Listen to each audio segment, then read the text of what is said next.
Hey guys, in this video I'm going to show you how to find your Amazon influencer storefront link. If you find this video helpful, please drop a like and subscribe to the channel.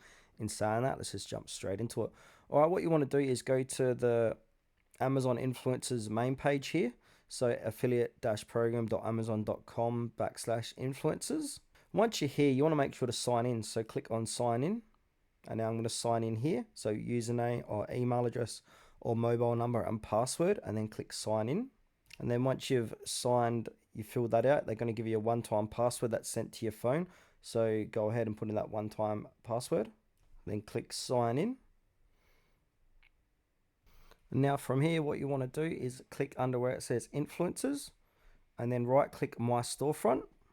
Then click on open a new tab. And now this is where your Amazon influencer storefront is, and your link is above here. So to make it clean, I can just remove that past my username, hit enter, and that is my Amazon storefront name. Now to copy it is to highlight it, right click, copy, and then you can paste that or do whatever you want to do with it.